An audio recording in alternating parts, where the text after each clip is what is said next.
अभिव्यक्त अभिनय अकादमी।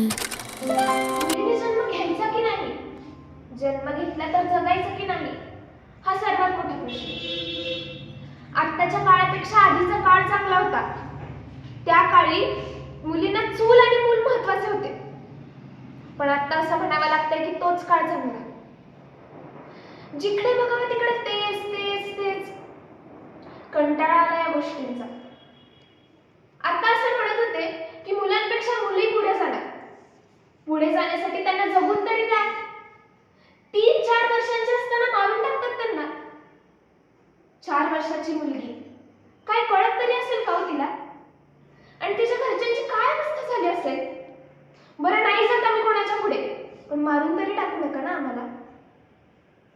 किती सहन करायचं एखाद्या मुलीने? अशी बोलू नकोस, हे कपडे घालू नकोस, कोणाशी बोलतेस, आज जाऊन बाहेर येऊन बोलू शकत नाहीस का? काय एवढं सहन करणार एखादी मुलगी? पण कधीतरी वाटतं या सगळ्या बातम्या ऐकल्यानंतर की घरचे पण चुकत नाहीत, त्यांचं पण कुठेतरी बरोबरच आहे। पण कोणास ठाऊक असा काळ कधी येणार जेव्हा मुलगी पण बिनधास्तपणे फिरू शकणार? कोणास ठाऊक असा काळ कधी येणार जेव्हा मुलींना अटी आणि प्रश्न नसणार? कोणास ठाऊक असा काळ कधी येणार जेव्हा मुली बिनधास्त जगू शकणार? मी आहे पिंकी, तर माझी मैत्रीण आहे चिंकी। आम्ही पिंकी आणि चिंकी आहोत खास मैत्रिणी। खास म्हणजे काय, एकदमच फर्स्ट क्लास। तिचं मला पटतं आणि तिला माझं पटतं, म्हणून तर आम्ही मारतो गप्पा टप्पा तासून तास। पण मम्मी येते मध्येच आणि हप्ते एकच मिनिटात। मग काय, गप्पांना बसतो विराम आणि आम्ही दोघी अभ्यास करतो आरामात। वर्गात आहोत आम्ही दोघी खूप खूप हुशार।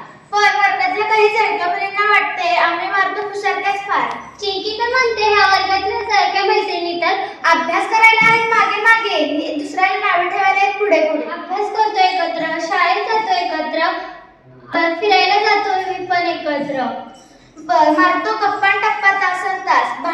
भांडण झालं तर बसतो रुसून फुगून, पण समजत काढतो मिळून मिसळून। दोघी एक, कारण की तिचं मला पटतं आणि माझं तिला पटतं। एकमेकीशिवाय आम्हाला करमतच नाही। एकमेकींच्या मदतीने सगळी कामं होतात, झटपट पटपट, कारण की आम्ही दोघी हुशार मैत्रिणी आहोत। खासून खास सगळ्यात आहोत फर्स्ट क्लास। अभिव्यक्त अभिनय अकादमी।